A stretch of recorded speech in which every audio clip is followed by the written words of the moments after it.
Today, as you very well know, the mayor will be making several announcements on the developments east of the river. And so we ask for your attention to those things, and it's an exciting time for us. But prior to the mayor making those announcements, I just want to bring two quick items to your attention. One, that the DC Arts and Humanities Education Collaborative is partnering with the DC Public Libraries and the DC Commission on the Arts and Humanities to present the first annual student essay contest with the theme, "As a Citizen of DC, What Does Democracy Mean to Me?" This is open to all DC public and public charter school students, grades 5 through 12, and the essay will ask the students to use critical thinking and express themselves. The question asks the students to consider the broad concept of democracy as it applies to their own lives. The idea is to encourage middle school and high school students, teachers, and principals, as well as parents, to celebrate the students' ideas for self-expression and writing skills, and to also raise awareness of the important theme of self-determination in civic life, and to communicate the theme, "No taxation without representation." The contest starts today, and the winners will get a $1,000 prize, and the school will be rewarded with professional development opportunities for teachers. So we're encouraging you to encourage our young people to participate in the essay contest. And then finally, for all of you tech people out here, you can now watch the mayor on his own YouTube channel. So visit him at www.youtube.com/DC Mayor's Office. It is another means of us engaging residents, and it's also an important way for us to hear from residents as they can indicate to us how they feel about what they have seen. But most importantly, it will highlight the mayor's dedication to his 4 major priorities: education, jobs and economic development, safe communities, and fiscal stability. The video clips will feature some parts of the mayoral press briefings, as well as policy statements and current discussions on events in Washington, D.C. So, tune in to Mayor Gray. I'm in his territory. Tune in to Mayor Gray and on his YouTube channel, okay, as his people walk in the door. Okay? So you got it for the YouTube channel? Okay. Thank you so very much. I present to you the Mayor of the District of Columbia, Vincent C. Gray.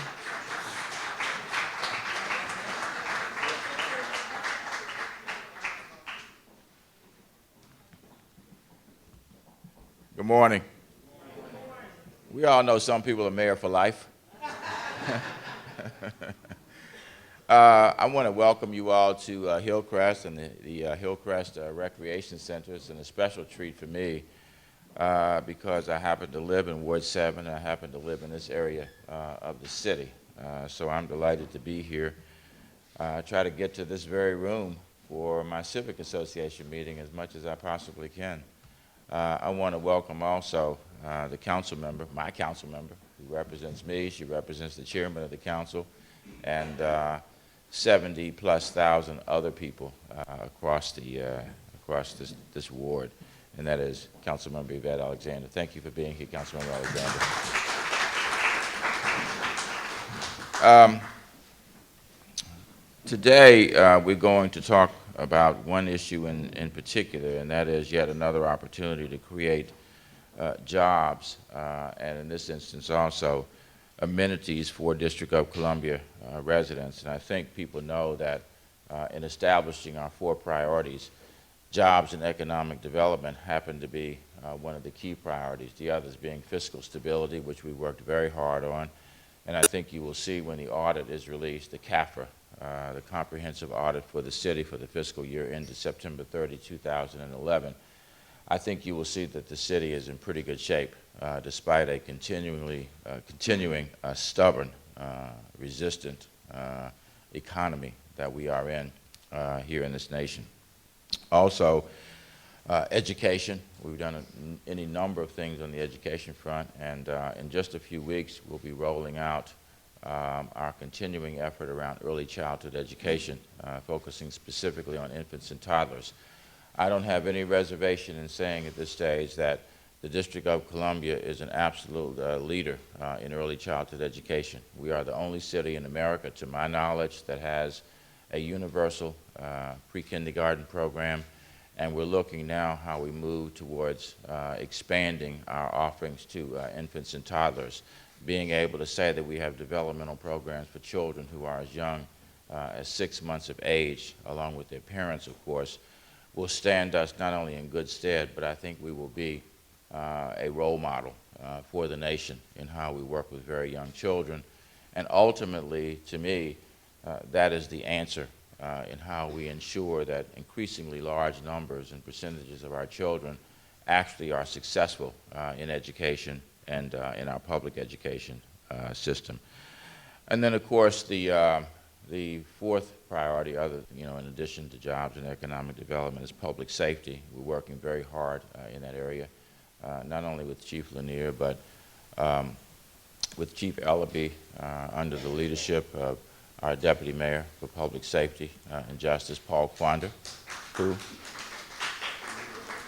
many of you know probably is a Ward 7 resident also. Paul is somebody I've known for a very long time, have enormous respect for him, and is doing an absolutely fabulous job in the public safety arena as we address some of these very difficult problems. We're on course to have the lowest number of murders in 42 or 43 years. We've got about 5 or 6 weeks left in this calendar year.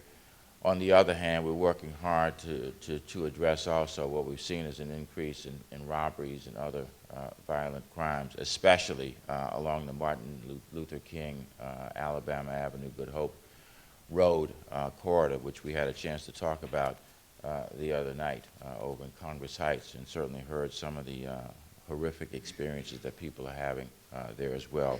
We've increased foot patrols, we've increased officers on segways and bicycles. They're now making routine visits into businesses to try to make sure that things are safe in those businesses. So we will continue to do that, and of course a part of it is trying to increasingly do things with our young people to make sure that they are actively and constructively engaged. In any event, back to jobs and economic development. As you know, our One City, One Hire program, which we kicked off now just about 2 months ago, has really moved forward quite rapidly and effectively, and I want to congratulate again Lisa Mallory, who is the director of our Department of Employment Services.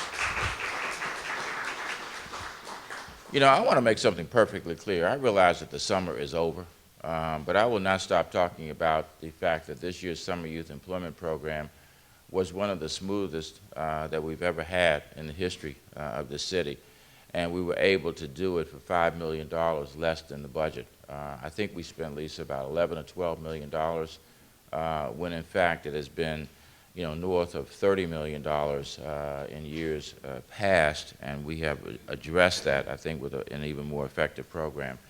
14,126 young people were served in that program, and then we, of course, at the same time moved on to One City, One Hire. The goal of that program is to try to get 10,000 people hired over the next year. We have now about 175 companies. How many? 200. Oh my goodness. We now have 200 companies that have signed on. And just yesterday, Safeway and Bloomingdale's stepped up working with us. I think one hired 18 people, another hired, 3, 5, how many? 5 yesterday. So we're seeing multiples now coming forward, and it's what we hoped would happen, and that is it's momentum, building on itself. And people recognizing that there are opportunities out here and that we can help them as a city be able to fill those jobs. So, in any event, I think we've got north of 400 people who have been hired, and we will continue to do that.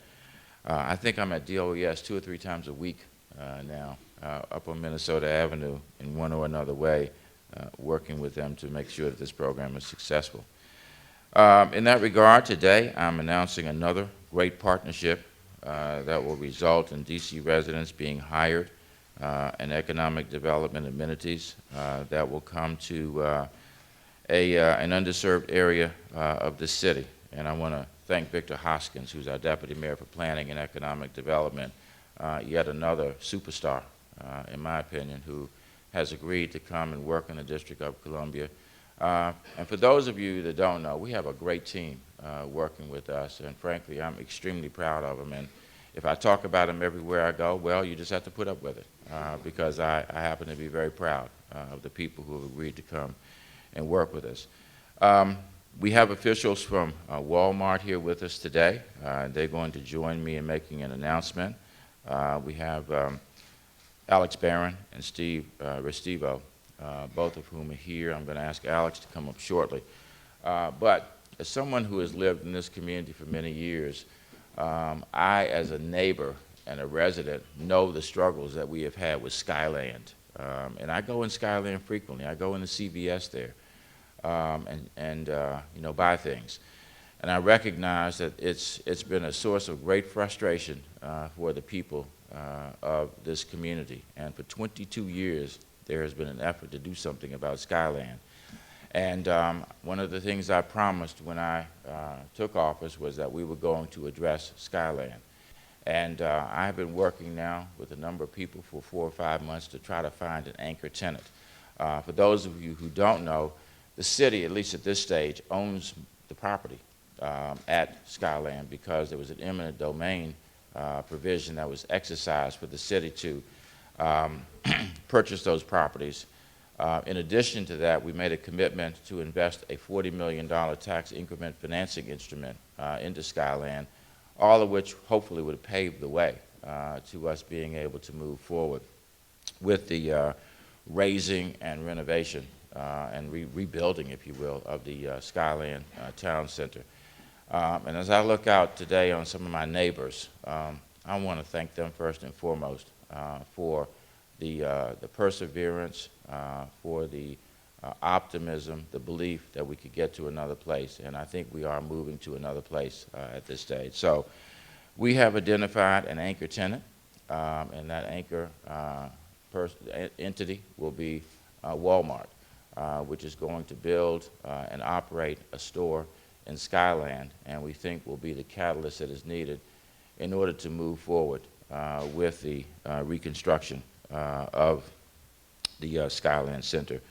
The Walmart had previously made a commitment to 4 other stores, and they can talk about those other stores if they wish. And frankly, I'm unabashedly an advocate for them having to come to this part of the city as well, because while I can't call it a food desert, we recognize that there's demand that exceeds the supply at this stage. I don't know how many of you know it, but one of the statistics that is staggering, and that is the district has retail leakage, for want of a better way of putting it, of about $1 billion a year. That is, people who leave the district to go shop somewhere else. And some of that is because we don't have the kind of perimeter opportunities available to people. And to some extent, Ward 7, where we are, is a perimeter of the city. And this will increase the opportunities here in Ward 7. So this will be the 5th store. Victor and I were in Las Vegas, where we met at the shopping center convention. It's hard to describe the shopping center convention. I've been there 3 times now, and I don't know exactly how to describe it. It's mammoth.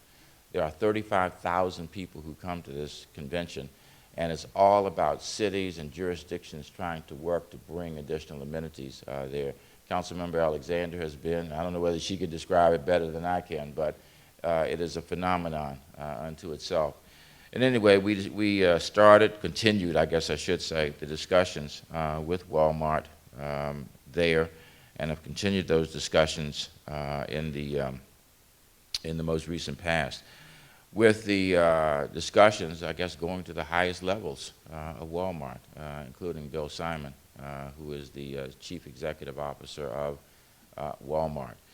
And so today, I am pleased to announce that Walmart is going to be coming. I think the letter of intent has been signed to come to Skyland.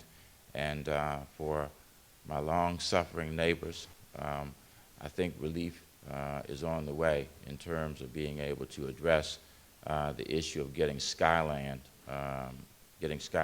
built after 22 years of effort. So with that having been said, I'm going to ask Alex Barron if he would come up and talk with more detail than I am able to do at this stage. Please join me in welcoming Alex Barron.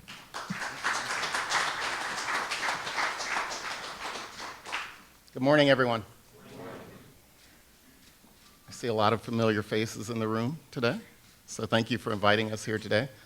And I'd be remiss if I didn't introduce and acknowledge a very familiar face. He's my father-in-law, Omar Abdul Malik. Omar. He came out to support Walmart today. Omar is a longtime resident of Washington, D.C., and raised a very fine daughter. Been married to for 15 years, so thank you for that, Omar. And by the way, my wife has, I guess I've dragged her around the country. You know, I've been in retail for 25 years. I've dragged her around the country, but eventually she wore me down and said, we're moving back to D.C. So we are back in D.C., and Mayor, that's a testament to what you've done for the city here, so thank you for that. So, as the mayor said, my name is Alex Barron. I'm the regional general manager for Walmart.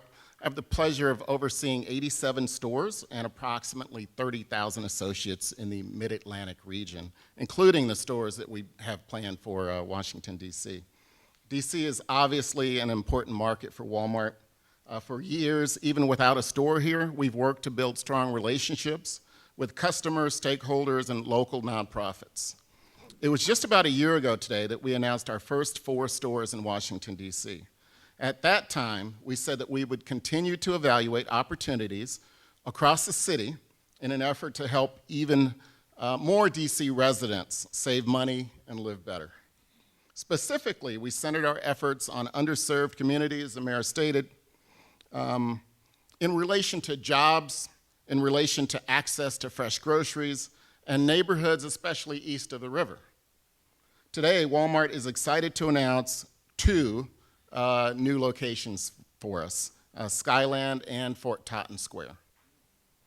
Like our first 4 stores, both Skyland and Fort Totten will offer customers a full line of groceries, a full line of produce, a bakery, a delicatessen, and organic food items, along with the general merchandise that we'll carry in both of those stores. Now at Walmart, we know that being part of a good corporate neighbor is listening to local residents in the neighborhoods where our stores are located. Over the last 12 months, our team has participated in more than 100 community meetings to listen to, answer questions, and share information about our company. We look forward to continuing the conversation with residents who live and work around Skyland here in Ward 7 and Fort Totten Square. In total, we now have 6 stores, as the mayor mentioned, planned in the Washington, D.C. area.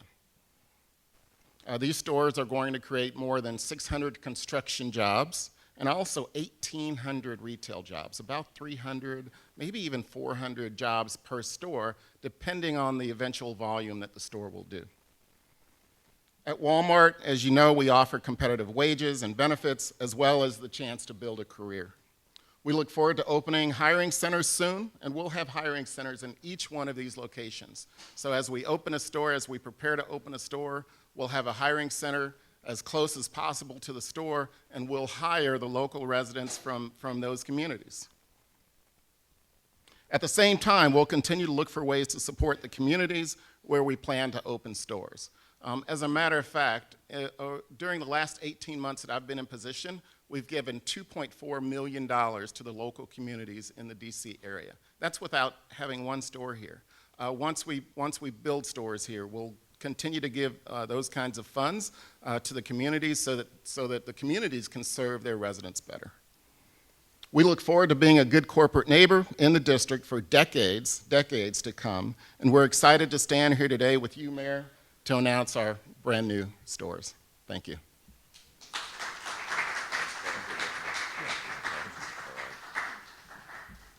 All right, we have a number of media here, and we'll take questions from the media as we normally do at this press briefing. Mark? Yeah, I wanted to ask Mr. Barron and maybe the mayor too. You said you're going to hire residents of the neighborhood. Do you have a specific number in mind?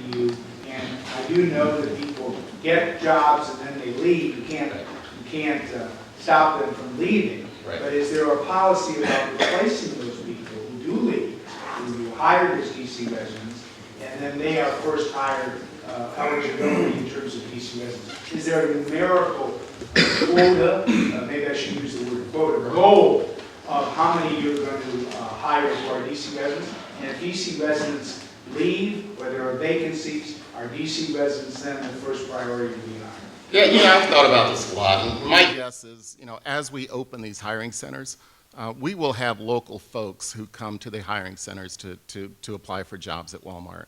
I can't imagine folks from outside of the city wanting to drive into the city to work in the city. So I don't have a number at the top of my head, but I will tell you the majority of folks will be from the city. Mr. Mayor, do you have a number in your list? 100%. Actually, and I said, What about the policy of first hires for vacancies? yeah, we're going to roll out in a matter of days. We've been working with Walmart on a community benefits agreement as well. And some of that will be addressed, Mark. With specific numbers? There will be specific numbers in there. I mean, it's hard in some instances to be hard and fast about the numbers because it is a fluid process. But one of the things we found through One City, One Hire is that, like First Source is kind of a hammer over somebody's head. What we have found in working with One City, One Hire is that the companies, the employers are welcoming what it is that we can do for them through the Department of Employment Services, which we've worked to reform substantially. And that is with the the recruitment that's being done, the interviewing, the pre-qualification of candidates. I'd love for you to be able to see some of the numbers of companies, For example, let me give you an example. 7-Eleven opened 2 new stores, and they were seeking to hire 38 people. They worked with us through the Department of Employment Services. We did the recruitment, we did the pre-screening, and in one day, because I was there, in one day they hired 26 of those 38 people, all of whom live in the District of Columbia. We had a press briefing out at Heck and Jamal a few weeks ago where Ross Dress for Success opened its store. They hired 65 people, every one of whom was a district resident, and 40 of whom were people who were unemployed in the District of Columbia. So the Community Benefits Agreement will set out, some numerical targets in that agreement, as you will see. But I actually think with companies recognizing that they can rely upon us to help them to hire people, I think it'll be a much easier lift than it has been in the past. Some people criticize that the community benefits agreements that you mentioned should have been signed and agreed to before you agreed to the stores. How do you respond? Well, I didn't agree to the stores. The 4 stores were on the table many months ago. Well, we've been working on the community benefits agreement. I don't call it a criticism. I think, frankly, it's one of the things that helped us get the attention of Walmart, especially around Skyland, to be able to say, we'll roll out the community benefits agreement when we know what it is that you have coming. Frankly, adding another store will probably, as you will see, in the community benefits agreement, will add additional benefits that will come to the community because there is an additional store. Can you help us? Hold on, Bruce. We have Ms. Brazil first, and I'll come to you. I'd like to follow up on Mark's question. Mr. Barrett, could you revisit your answer to Mark? You seem to express surprise that anyone living outside the District of Columbia would want to drive into the District of Columbia for jobs. Have you heard about Metro? I have heard about Metro, and we have 600 associates today who actually drive to the suburbs to work for Walmart. So I would imagine there will be some who drive into the city, but I don't think there's going to be a need for that. I think we have very competent. I'm surprised that what I'm surprised at is that folks think that we don't have the competent folks who can get a great job with Walmart who live in the district. We will hire from the District of Columbia. We have the people available in the District of Columbia who want to work for Walmart. We're not going to need folks from outside of the district to work here. To assume that you're going to be opening 6 stores in the District of Columbia and you're not going to have people outside the District of Columbia seeking those jobs? I don't think so, no. I think, I agree with the mayor. Our goal is 100%, and we're going to shoot for that goal. Ms. Mayor. Well, let me just add to that, Bruce, if I can. You know, Ms. Brazil, I see myself as the chief marketing officer for this city. And in that regard, one of my jobs is to make sure our people do get hired and that we bring opportunities to the District of Columbia. And we're going to fight tooth and nail for those jobs. And I know we'll be joined by the council as well. So, you know, while I, you know, in some regard with tongue in cheek, I say 100%, but that is exactly what it is that I will be seeking. The reality is that 30% of the jobs in this city are filled by people who live here. Now, that's somewhat skewed by the reality of the federal government being here, and the federal government obviously has a national reach, you know, and has a huge presence of its employees who come from Maryland and Virginia. But at the same time, we recognize that we can do better, and we have to be more aggressive ourselves in making sure our people get hired. And I think, again, not to be redundant, but I think, again, making this a positive experience for employers will go a long way towards taking some of the tension out of how we get our own people hired. We are working hard, and we have now for months, to make sure that we have a Department of Employment Services that is aggressively working with the employer community. We have a reconstituted Workforce Investment Council. We have a new executive director there. We have 35 people. It's chaired by Mike Harold, who is the senior vice president senior executive with PNC. We're working on developing a workforce intermediary. We've been working with the council to reform First Source. There's a lot that has gone on to reform how we ensure that people in the District of Columbia get jobs. At the end of the day, is that an ironclad agreement? Is that an ironclad commitment? Of course not. But the better equipped we are to make it happen, the easier it will be for employers to say, we can depend upon the District of Columbia to be able to help us hire qualified candidates. We've seen it already with One City, One Hire. When you have 200 companies who signed on, who are hiring multiple, you know, people, it isn't just one job, one employer in many instances. It's employers who are hiring a number of people. And we have now, what, 400 or more people who've been hired just in the short time that this program has been underway. And we're going to continue to do that. Bruce? Bottom line as to how we went from 4 to 6 stores. Did you say, or your administration say to Walmart, if you're coming, you got to go to Skyland Terrace and also to Fort Totten? Or was that somebody else's idea? How did we go from 4 to 6 stores? Well, the 6 was something that I guess Walmart worked out on its own. And if you notice, I mentioned Skyland because that's what I've been working specifically with them on. And I don't have any reservations about saying that I've been quite the advocate for being able to get Skyland built and get it built with an anchor tenant, you know, the anchor, you know, representative that we can work with. So I've been very involved in it. I was not involved at all, really. I don't think any of our people were involved in the issue with Fort Totten Square.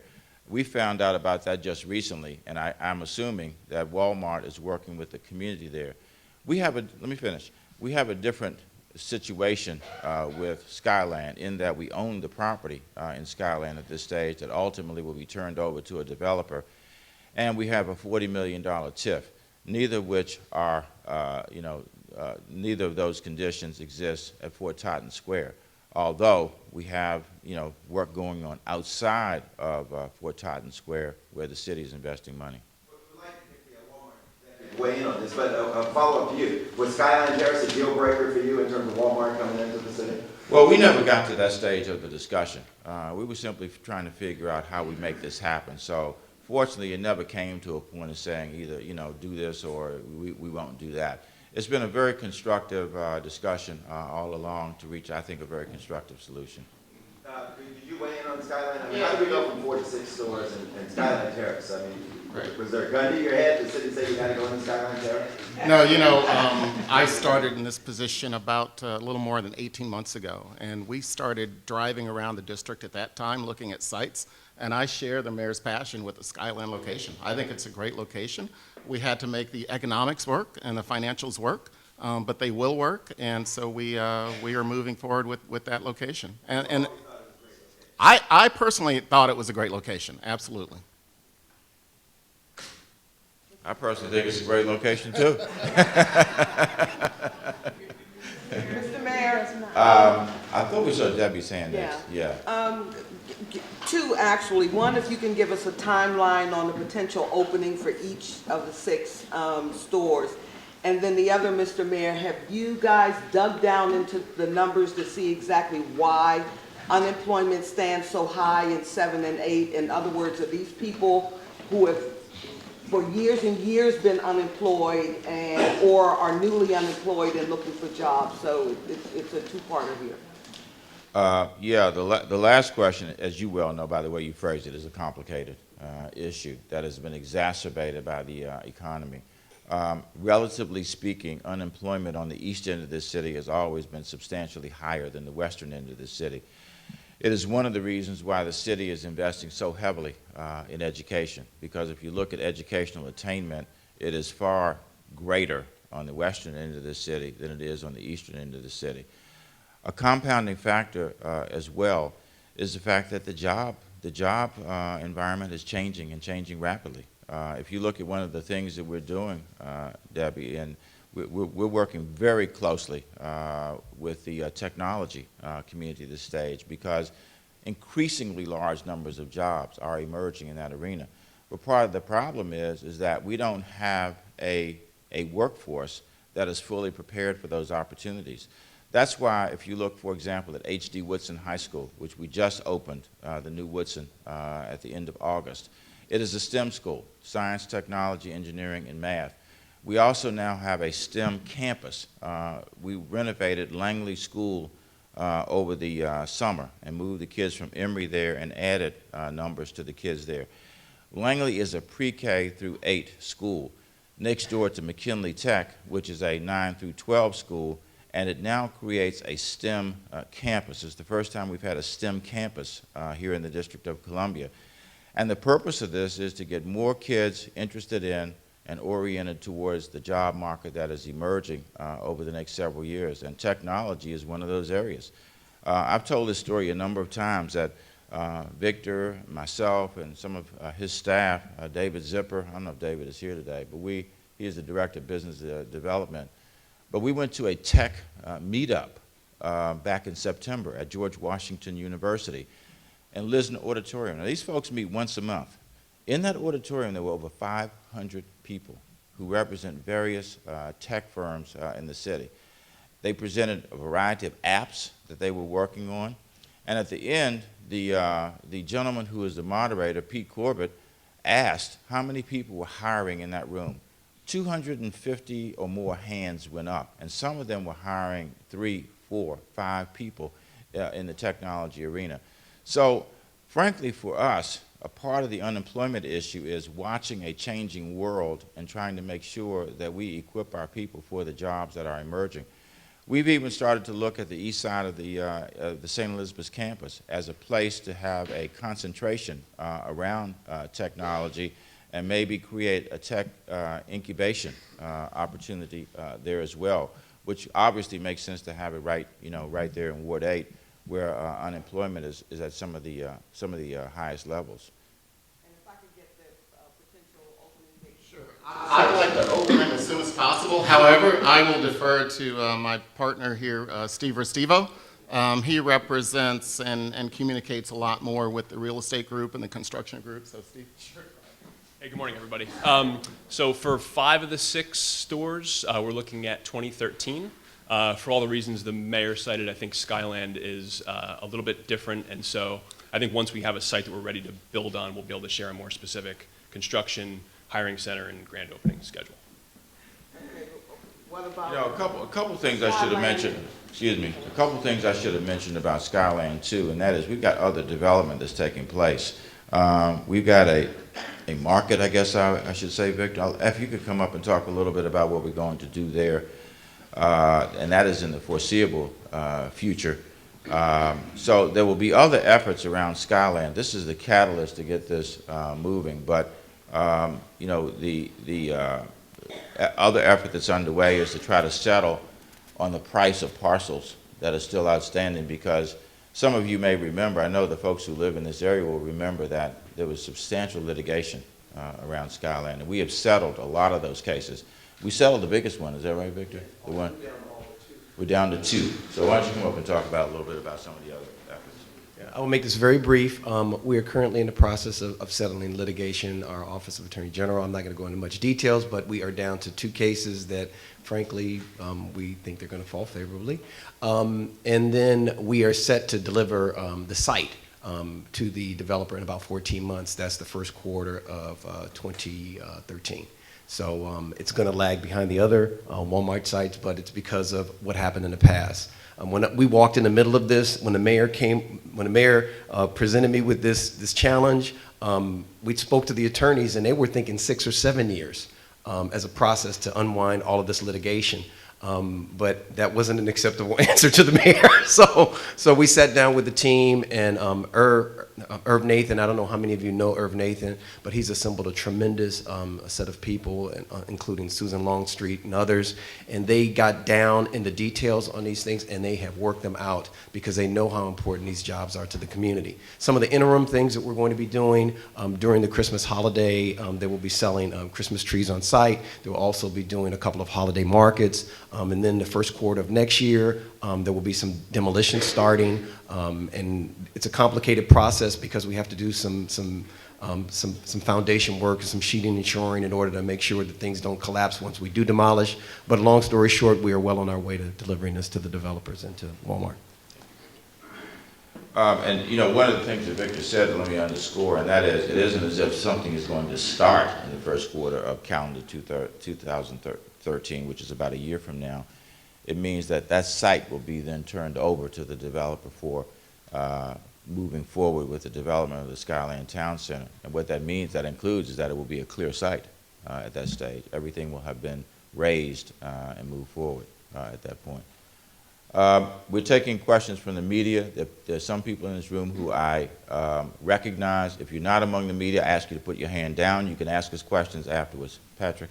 I'd like to ask Mr. Barron a question. I believe the living wage in DC is $12.50, so I'm just curious what the starting salary will be for associates at these stores. Yeah, our average salary, so I run the states of Delaware, Maryland, and most of Virginia, and my average salary for hourly associates is north of $11.60, $11.70 an hour. Would that be the starting salary? Starting salaries are vary by store, depending on the competitiveness of the retailers in the same vicinity of the store that we're building. So we make those decisions as we get closer to the build-out date. What do you think, though? Yeah, sure. I'm sorry, just because I know this, I've gotten this question a lot, and I know it's something that comes up at every one of the meetings we've done across the community over the past 12 months, and so I just want to be really clear on this point. We're really proud of the competitive nature of our wages and benefits, and so at our stores that surround the city, we are as good, if not better, than a majority of the businesses we'll be competing with, union, non-union alike.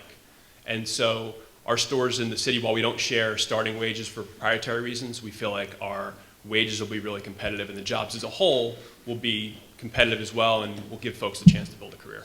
So just to be clear, you're not sharing what the starting salary will be for a worker at these stores? Correct, but I guess maybe to put a finer point on it, if you go to our store in Alexandria that just opened last year, and if you applied for an entry-level job and you got that job, you'd earn a starting salary higher than what's offered by grocery stores doing business in the city today, period. Sorry.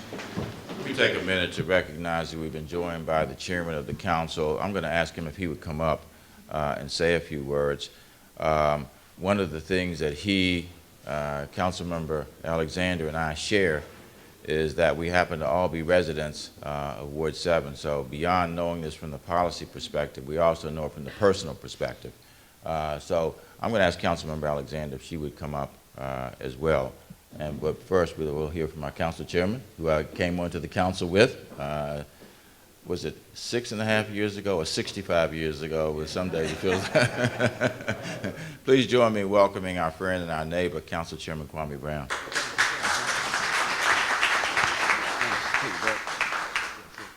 Well, good morning. I wanted to thank the mayor and the deputy mayor, you know, for so long, and especially here in this community, the question was, how are we going to move Skyland Shopping Center forward? And I think we've talked to everyone that we possibly could think of, from Target, talked to folks at BJ's, to Costco. We just talked, because you have to have an anchor tenant. In order to get a project done, you need an anchor tenant to make it happen. There's been so many meetings in the community. I know now Mayor Gray, who was then Chairman Gray, that was then council member of Ward 7, Gray, and then the president of Ward 7 Democrats, Gray, and then just plain out resident Gray. And of course, Councilmember Alexander, who really been in so many of the community, even people that aren't here today, they really always wanted to know when was something going to happen there. So many promises made. And, you know, we may not even all agree, but we agree on one thing, is that something needs to happen there.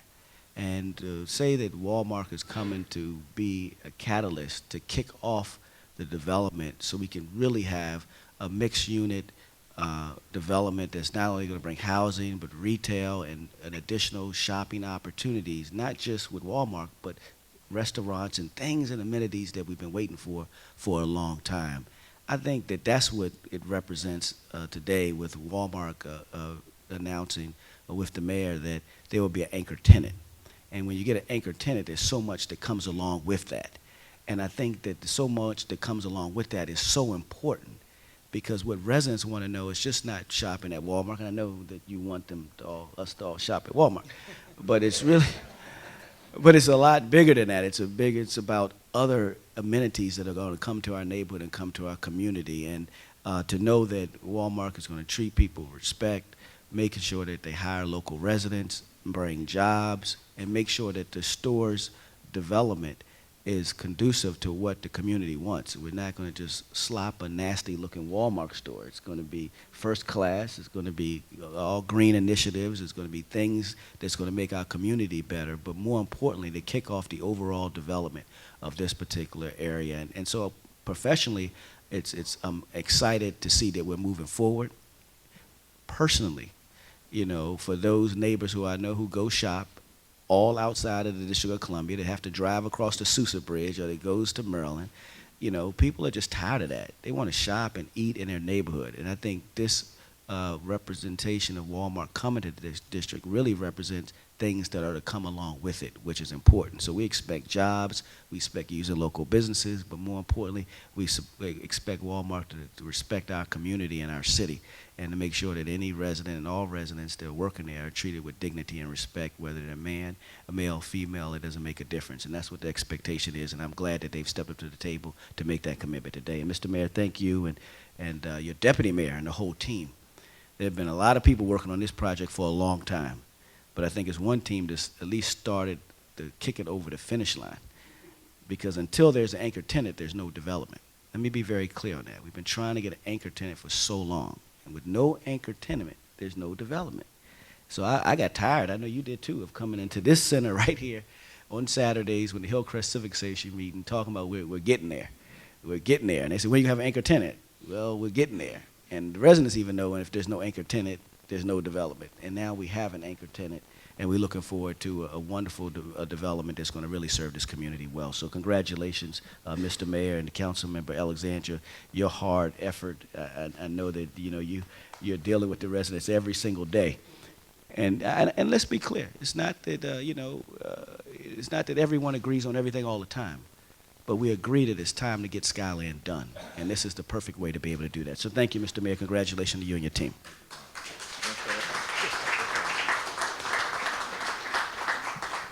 Good morning. On behalf of Ward 7, I would like to welcome you all to Ward 7. I'm also pleased to see the United Food and Commercial Workers here, in addition to our Walmart executives.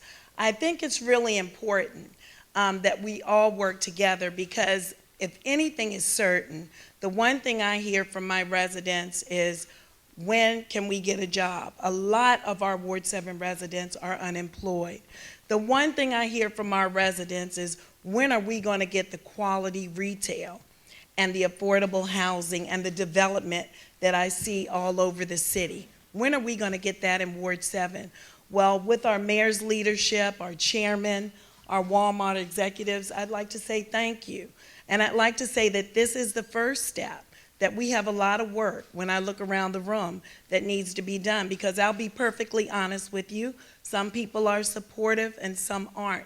But we all need to look at the big picture when it comes to development for our community here in Ward 7 and our city. We need to look at the big picture, so we have to keep open minds. And I couldn't be more excited because I know the residents of Ward 7, and I know that this Walmart is going to be A+, and it's going to remain that way. I think competition is very healthy, and it makes everyone step up their game. So we have some competitors in our area. Walmart is going to have to step up their game and keep it at a level, and so are our other retailers. So I think this is good for our ward. So I'm really excited, and thank you all, and I look forward in the months to come to work with our community benefits agreements and to work with our residents. We can make this happen. Thank you.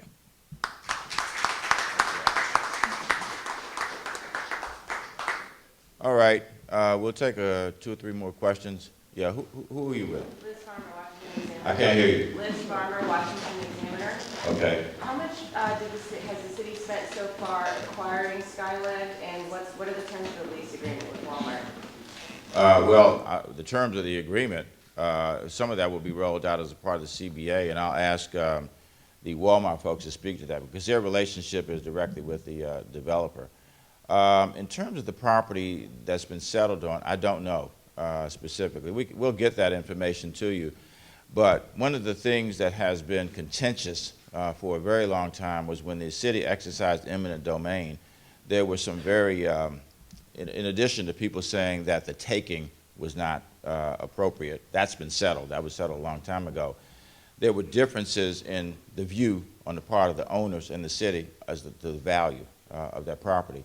And I'll give you a stark example. There was one property owner who said that the property was worth around it was between $8 and $9 million.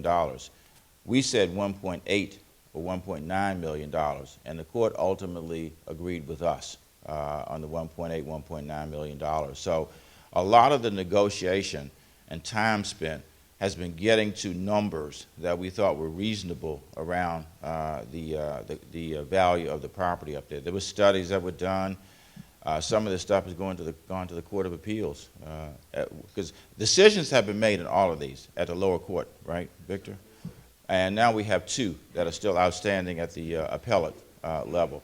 And we'll be happy to get you the information on how much has been spent as well. But again, for those who don't know, and I'm sure there are people in this room who don't know, the Skyland Town Center includes residential and includes a number of other businesses. It's about I don't know, 17, 18 acre parcel. Yeah, it's almost 18, that's right, KWAME. It's almost 18 acres, and it will involve, for those of you who haven't seen it, and if you haven't been to any Hillcrest meetings, which I suspect that's probably true of some of the people in the room, almost every meeting you come to, there are renderings of what Skyland Town Center will look like, and there's a huge residential component that will include hundreds of residential units that will also enhance the vitality of the development itself.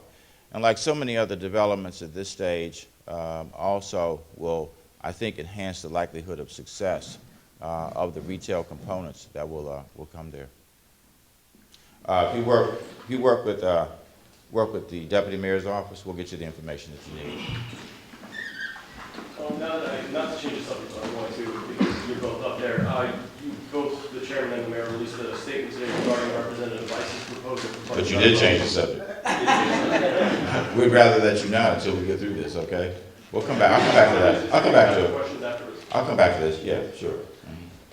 Yeah, Robert McPherson from the French News Agency is also out the wall. The French News Agency. Hey, man, we're honored over here that you would. Are you going to write about this in Paris? We could very well. That's not a commitment. We want to be on the front page, of the best newspaper. Go ahead. But we'll come back. There's a question about Occupy DC, but. Oh, okay. All right. You have another question about Skyland? Yes. Okay.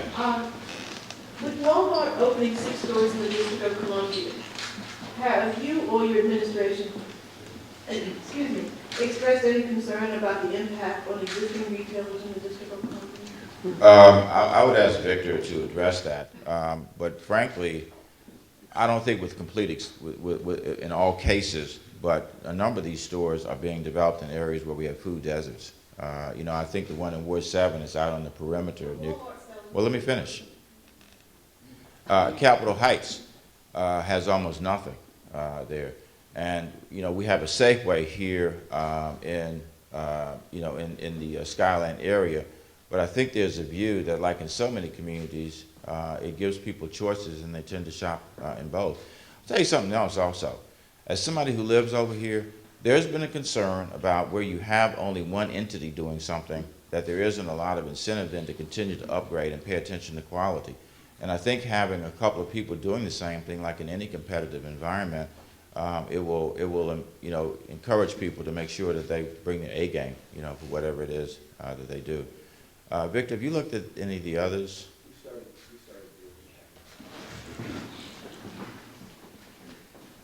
Just briefly, I won't go into much detail, and I can sit down one-on-one with you, but we have started working with our Department of Small and Local Business group to look at the impact on small businesses. We're not looking at impact on larger retailers. We really are concentrating on small businesses. And we should probably have our analysis done in about 60 days, and we'd be more than happy to share that with everyone. Can you identify yourself? Dave Rader, WPFW. You say that you're concerned about getting jobs to the area. It's completely praiseworthy, but I said the DC, I didn't say the area. When I make a distinction. Right. What kind of job and what kind of benefits? And you say it's impossible to get an ironclad understanding of Walmart regarding this, but there's great concern. They don't have a tremendous track record in this regard. They just said that no benefits for people, I believe, making working under 24 hours. What's to keep Walmart from having a large part-time workforce with no benefits and no ironclad agreement as to what the wages are going to be, and no ironclad agreement as to how many DC employees will actually be hired? I mean, there's reason for concern. There's not a great track record, as you probably know, nationally with Walmart and internationally. Well, I'm going to ask Walmart to speak.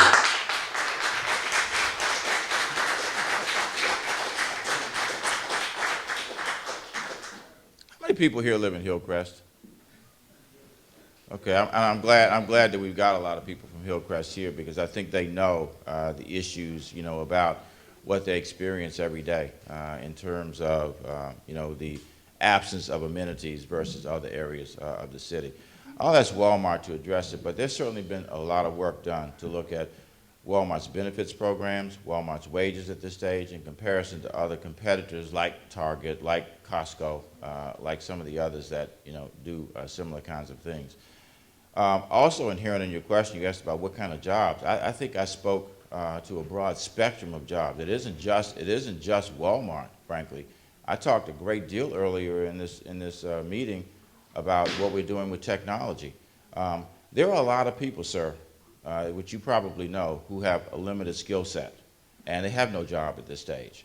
So this is an opportunity to put people to work while we get people to another place to be able to qualify for what are our emerging jobs here in the District of Columbia, especially in the technology arena. All right, I think we'll finish then with the Walmart issue. With the chairman was up. Who was it asked the question that? Yes, sir. Yeah.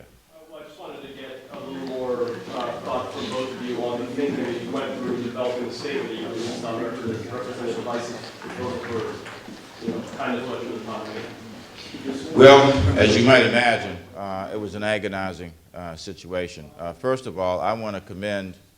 Could we ask you to keep it down, sir? Or if you want to have the conversation, could you? Thank you. Thank you very much. It was an agonizing decision. And first of all, I want to thank the Chairman, Darrell Issa, for keeping his word. We had a hearing there several months ago where he came and he stayed for the entire time where we talked about some of the challenges around autonomy broadly in the District of Columbia. And we focus specifically on budget autonomy, and he has indicated all along that he wanted to do something about that. And this bill that he has proposed clearly attempts to do something about it. I think we all recognize, too, that he is one of 436 members of the House of Representatives, and therefore, no matter what bill you advance, there are going to be other forces who have interests in that bill and interests that they might impose upon that bill. As I looked at it, and certainly the chairman can speak for himself, but as I looked at it, one of the issues, and we fought vociferously against, was the issue around women's choice. And what would have been imposed upon us as a part of this bill was a provision that would have incorporated actually into the Home Rule Charter, a provision that the city could not spend its own local funds on abortions, you know, for women who would choose that, and would affect low-income, you know, women. And I don't even think it's about, as I've said many times, it's not about whether one is pro-choice or pro-life. It's about what the city should be able to do, just like everybody else. So at the end of the day, as much as I, you know, wanted what was, you know, inherent in that bill, and that is the ability to have increasing control over the financial decision-making here in the District of Columbia, it was just too hard to swallow. You all will remember last spring that some of us were arrested protesting the conditions that were imposed upon the District of Columbia in the budget then. And one of those centered around this very issue.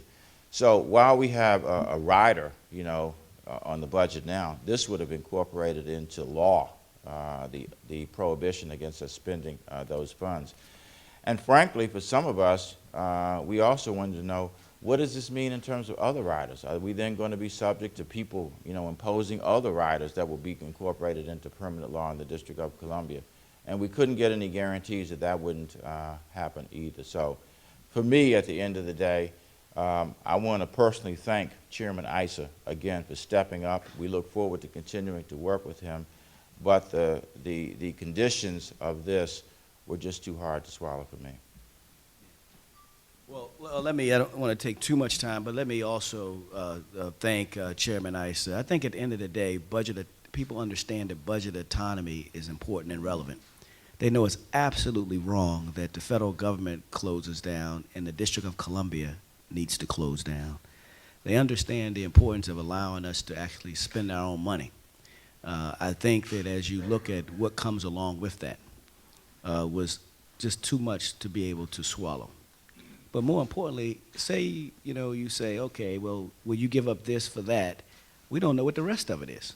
Could it be needle exchange? Could it be the reversal of marriage equality? Could it be how we spend our money doing something else? There was no guarantees as we move forward, but I think the discussion moved a lot down the field. Because now you have a bill where they says, yes, we believe that the District of Columbia should have budget autonomy. Now, we also believe these other things. But the number one objective for so long is to get people to even say that the district should get budget autonomy and deserves budget autonomy and could handle budget autonomy. And I think that take this city in a long way as we move forward. And it's unfortunate because when you talk to residents as we moved around the city, people was excited about the fact that they saw that the Congress now recognized the District of Columbia, especially the Chairman Issa, and kept his word and kept his commitments. A lot of times that people have spoken in front of Congress and no one did anything. And this is the first time it was a bill that says the District of Columbia should get budget autonomy, but some things included to it that we just was not prepared to be able to act on, which is very difficult. You know, again, I underscore, too, my appreciation because he's one of the few that really has stepped up and tried to do something about this problem. And I'm deeply appreciative, and I wish we were at a place where we could say, let's all hold our hands together, you know, in the air and celebrate a victory because he really tried to move this ball down the field. And I realize, too, that there are forces that impact him every day, just like every other member of Congress, that he has to be responsive to. So I don't want in any way to leave the impression that we're not appreciative of what he did because he really did. He held a hearing. He stayed for the entire hearing, and then he worked with us in these months since to try to get a bill that would be acceptable to everybody. And, you know, frankly, if this provision were removed, which there certainly is an opportunity to do that, and to give us some assurances that there would be no more riders, I think we would all be, you know, like Kool in the Gang, time to celebrate. You had a question, didn't you, sir? Thanks very much, Mr. Mayor. On Occupy DC, with the 2 occupations you have here, other cities are cracking down on their occupations. Washington is not. Did you explain why?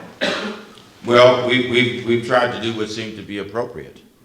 We've worked very closely with both of them. One is in, you know, McPherson, and the other, of course, is in Freedom Plaza. And we've had our staff working closely with both groups.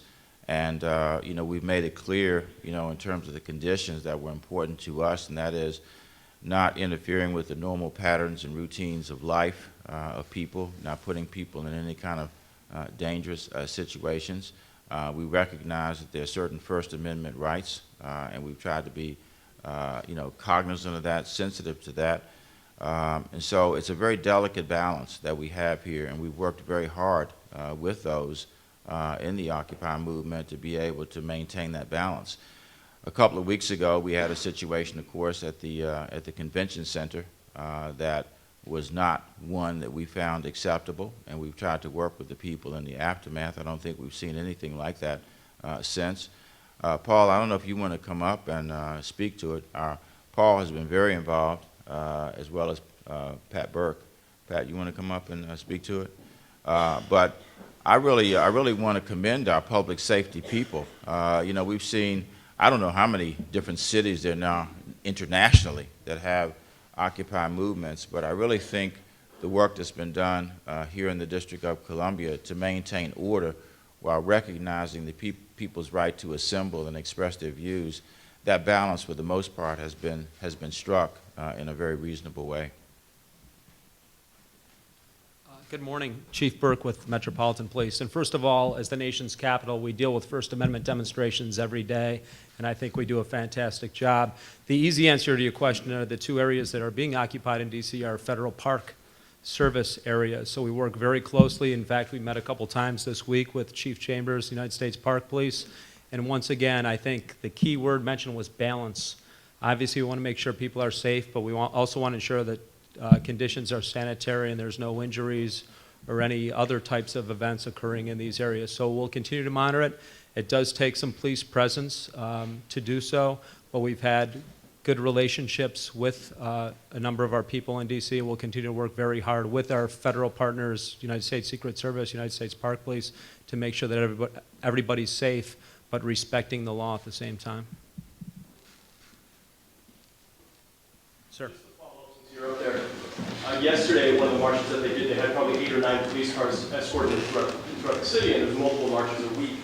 If you guys quantify or you have a sense of how much this is costing, if anything, in terms of resources and just in terms of monetary and numerical value, what this is costing the police department? We don't have any specific numerical account of that at this point. It's paramount for us to keep our officers on patrol in the neighborhoods. Primarily, we'll use officers from our Special Operations Division. And the goal, once again, with the spontaneous protests that occur each day, especially the marches, we're just trying to keep people safe from traffic, really. So the goal is, especially with your smaller numbers, to keep folks up on the sidewalk, and that's why we'll use a number of cars or whatever resources are needed, motorcycles, bicycles, to match whatever the numbers are. We'll take 2 more questions, Lydia and What are your assessments of the conditions there? I've seen reports that virus is spreading. I mean, by your take, have things deteriorated, and then at what point do you have to make a judgment call? Well, first of all, that's going to be United States Park Police, their primary decision.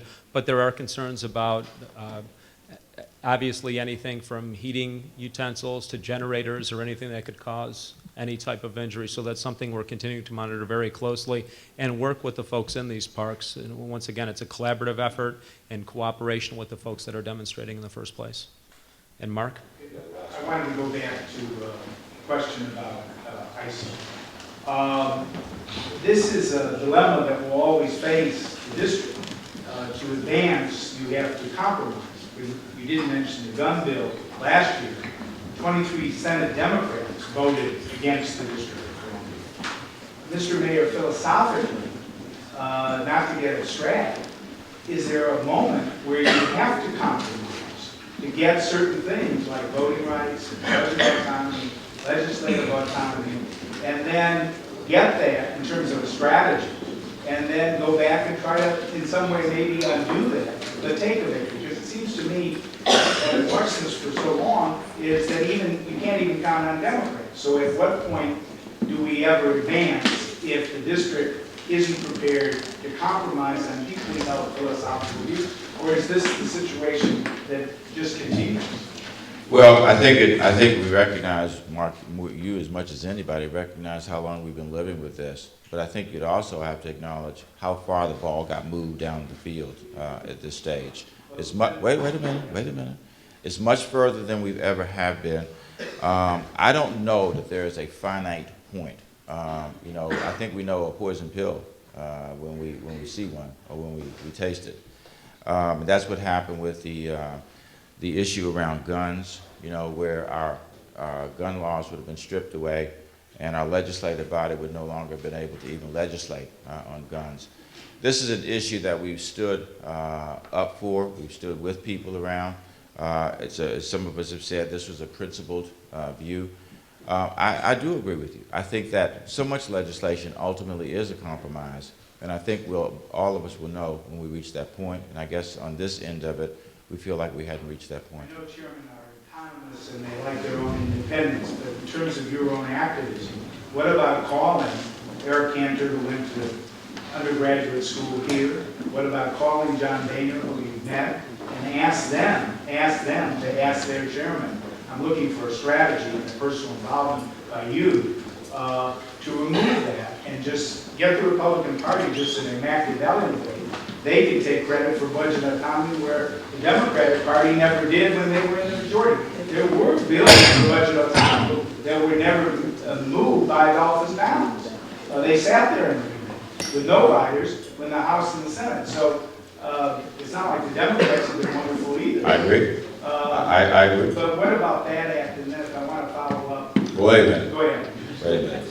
I can see this being a 6-part No, question. no. Wait. Look, I'm going to answer this, and I'll answer whatever additional one, and that's the end of it. We've had this bill in hand for 36 hours. So I wouldn't rule out continuing discussions, continuing efforts.